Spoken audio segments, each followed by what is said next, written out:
আমরা বুঝতে পারছি মূলত এই ইসকনকে প্রতিষ্ঠা করেছে শেখ হাসিনা।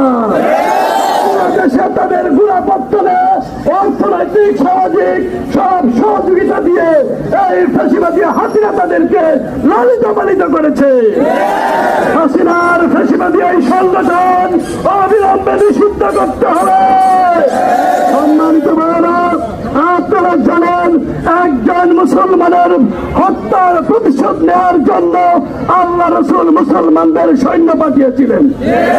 আমরা সাইফুল ইসলামের হত্যার প্রতিশোধের জন্য বাংলাদেশের সকল মুসলমানরা ঐক্যবদ্ধ। সম্মানিত আপনারা জানেন একমাত্র হযরত উসমান রাদিয়াল্লাহু তাআলা আনহুর হত্যার প্রতিবাদের জন্য যখন 1400 সাহাবী নবীর হাতে হাত রেখে ওয়াদা করেছিল উসমান হত্যার প্রতিশোধ না